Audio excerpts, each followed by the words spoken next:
Hey y'all, so I've got a video. I know it's kind of late, but so I posted a video, a word, a few days ago. It was titled something like "A Great Wind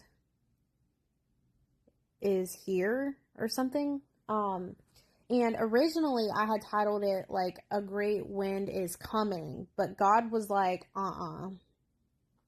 it's not coming, it's here. And I was like, oh. And he was talking about like manic people who are mentally unstable, people who have done things that are detestable to God, that, have been an abomination in his eyes, people who have not repented, people who just continue to go. They don't know when to stop, right? They have no remorse, no repentance in their hearts. And they just continue to do things that are not good, right? This could be like coming against the plans and the will of God over your life. This could be, being involved in divination, witchcraft. This could be witches, all of that kind of stuff, right? And the Lord, if you have not seen that video, go watch it, okay? Because these two videos tie together. I'll put it in the description. So I had left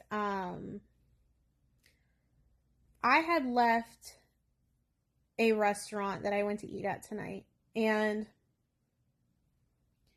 I felt led to look at my receipt. Sometimes God speaks to me through receipt numbers, okay? That happened to be the case tonight. When I read these numbers though, I was like, I don't like this. Is this for me? Like, I don't like this. I do not like this. And so the first number is 2348. 2348 in the Strongs means coast, but at the same time, it means to die, to be dead. Okay? And coincidentally, when I left this place, I had seen a dead rat in the middle of the road. Okay, when I left. And I never see rats, but I did see a rat a few weeks ago that I mentioned in another video. The Lord used it for something else completely different, but he's using it again for this. There was a rat that ran across the parking lot, and it was like it was trying to run really fast, and like it was like scurrying, right? It was trying to like scatter. It was trying to hide. It was trying to run and hide, scatter and hide. Okay. And now this rat is dead. Rats actually are deemed as unclean animals. They can represent consequences, right? Of disrespecting and disobeying, or being disrespectful and disobedient toward God. 656 was another number. It means to cease, to fail, to come to an end, ceasing to exist, disappearing. And 2194 was the other number. To be indignant, to denounce, a state of intense anger or rage, divine wrath. And as I was writing that, I literally heard, "Vengeance is mine, saith the Lord." With that being said, number one, coast. 2348 and the Strongs. And I don't do angel numbers, by the way, y'all. I don't do angel numbers. I don't do angel numbers. I don't do astrology. I don't do the zodiac signs. I'm not new age over here. I don't do that. I used to be into that stuff at one point, and I started seeking God for truth because something just didn't sit well in my spirit about it.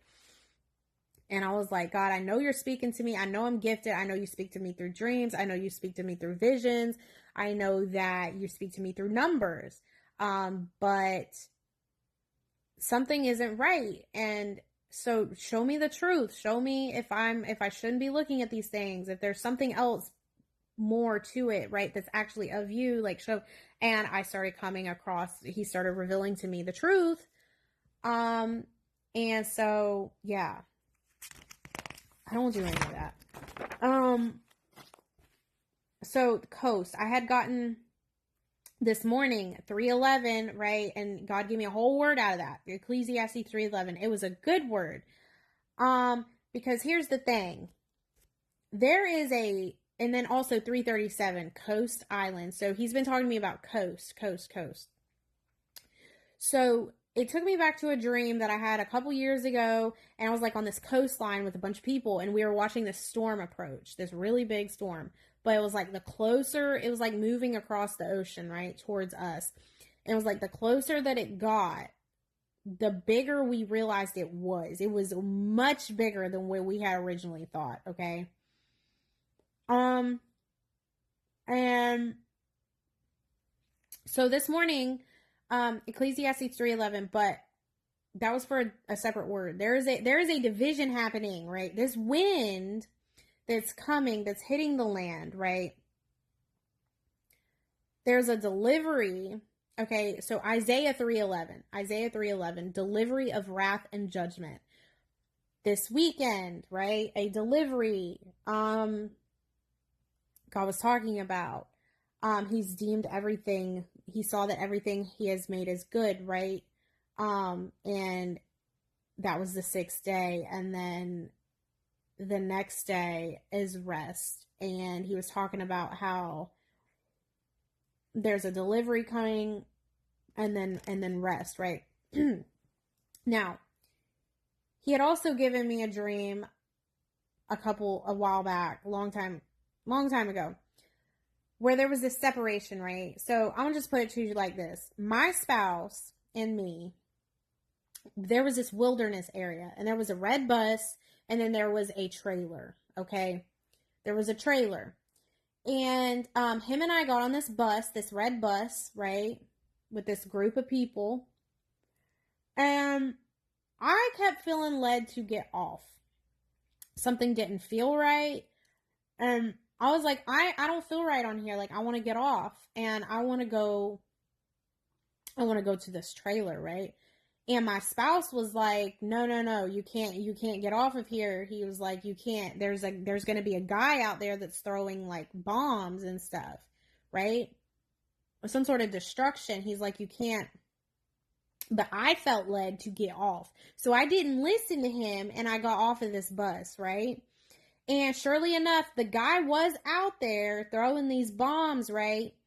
He threw one at me, but it didn't hit me directly. It fell by my foot, and it burned. I felt the heat a little bit, it burned my ankle a little bit, not gonna lie, but it didn't hurt me. It didn't injure me none.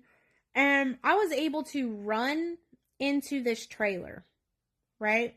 I was able to run into this trailer, and I go to shut the door behind me, and I went to lock it, but then I was like, maybe more people need to come in. And there was a bunch of people in this trailer, way more than that bus. We were all crammed together. And I had something stuck in my tooth, y'all. I'm sorry. And so I was like, maybe more people. I was being like empathetic, right? I was feeling like sympathy, like I want more people. If anybody at the last minute needs to come in, I want to allow them in. But God was like, lock the door. It's done. Time is up. Shut it, lock it. That's it. I was like, okay. So I shut it. I lock it. Then it was like, I felt this like fresh wind, right, come through. I felt it was safe to open it up and get off. This was an arc, by the way. I realized after I sat on this dream, it was an arc of safety, okay? And I felt at this moment that it was okay. It was safe to open the door and get off. So I did, and I'm like looking around, and I see all this destruction that had just taken place. These people had like black smoke and stuff like covered. Their hair was crazy. Like you could tell they just went through it. Like they went through it, and they were jacked up, right? And I was kind of just looking at the effects of the heat that just took place, right? So here's the thing. Had I listened to my spouse, I would have been on the side of judgment, okay? I would have been out there in that destruction, right? That delivery of that wrath and judgment, I would have been in the middle of it. Had I not gotten off of that bus, right, and separated myself and went to this ark of safety, had I listened, I would have been in the midst of that. I would have got caught up in it, right? But I followed the leading of the Holy Spirit, and I went to where I knew I needed to go to, the ark of safety, right? And so there's a division, there's a group of people that is about to experience the wrath of God. There's a delivery coming, obviously. We know this. He even was speaking on this weekend, right? There's a delivery of blessings. There's a delivery of elevation. There's a delivery of abundance. There's a delivery of rewards, of gifts, right? Happening on one end. But then there's a delivery happening on the other end, a delivery of wrath and of divine judgment. Okay? And so here's the thing. The reason why I said in the video from a couple days ago, there's a great wind here, or whatever it was titled. The reason why I said in the beginning of that, I made a disclaimer that I did not think it was in reference to God ordained marriage. And I still stand by that, because that is the perspective that God gave me. So yes, our spouses, your spouses, if they have not yet, they will go through judgment, right? They will experience God's wrath to an extent, okay? But the part of this that is so bad, the part that involves death, people dying, right? That is really about to experience God's anger, his wrath, right?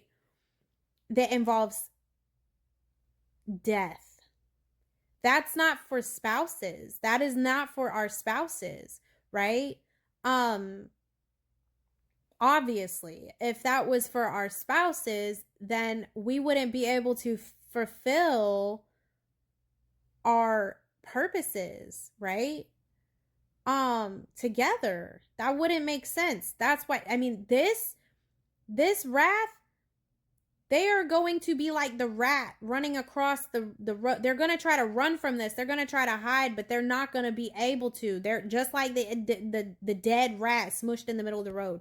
There is death associated with what is about to hit, what is hitting. The wind, it's already here, right? There is death associated with this, and that is not going to be your spouse. That part of it, you know, that's why God gave me that perspective, because that is not, this could be for an ex-spouse that wasn't your God ordained spouse. This could be for an ex. This could be for a family member. This could be for a friend. This could be for someone that you know, somebody you work for. I don't know. But the part of this wrath that involves death is not for your spouse. To cease, to fail, to come to an end, ceasing to exist. Whatever plans the enemy may have had, whatever plans these people may have had, right? Just speaking ill over you, speaking death over you, just witchcraft, any witchcraft that people have been doing, right? Anything. Any plans that they've had, that they've tried to stop God's plans over your life, stop the will of God over your life, that they've just been a hindrance, right? They don't know when to stop. those plans are ceasing. Like, this whole thing is coming to a cease, right? It is, those things are coming to an end. They're disappearing. They're gone, right? And it's a judgment that's happening. It's God's wrath is here. There is a great wind here, and it is let me just read, okay? Isaiah 3, again, like 3:11 is what he had given me. But how terrible it will be for wicked people.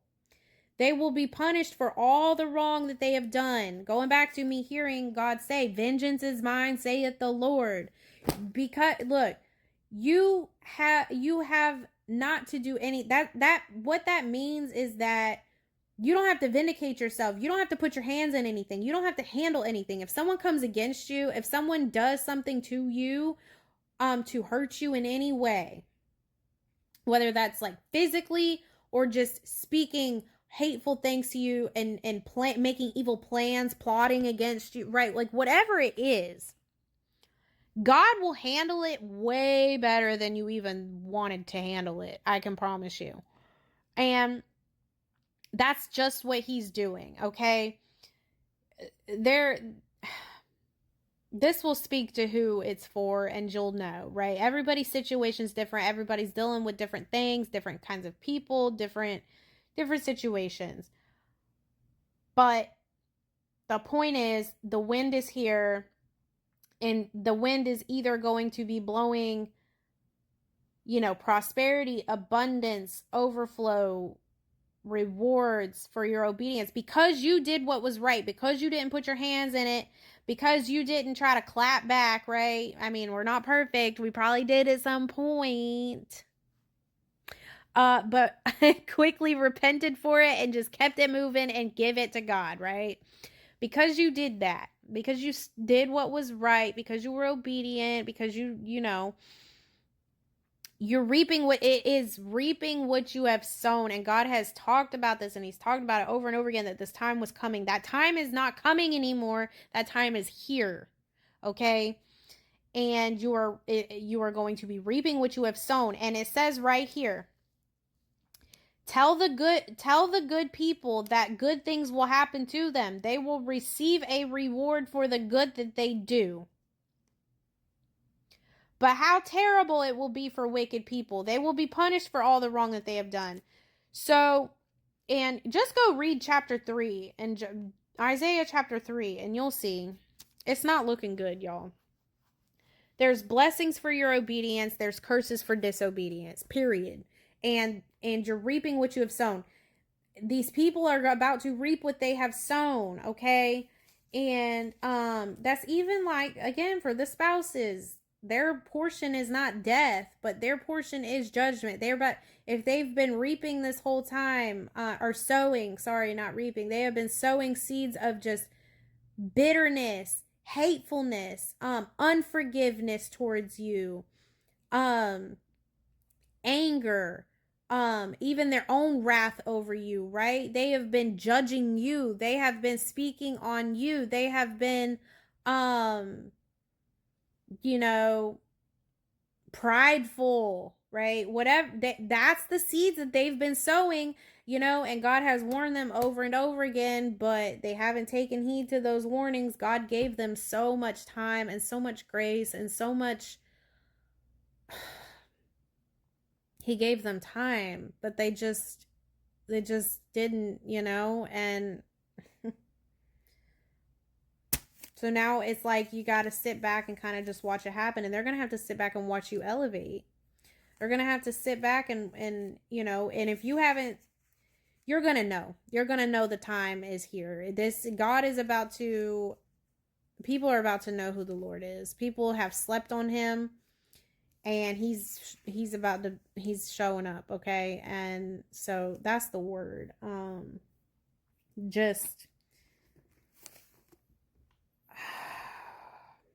don't even know how to end this word, y'all. Like I normally would. Like, I pray this gets to who it needs to get to. Not really. I don't even want to put this out. It's just not, a word that I want to put out. But That's the word, y'all. Take it to God though, and sit with him on it. And yeah, y'all have a great rest of your evening, and I will see y'all in my next video, whenever that may be. Okay, bye.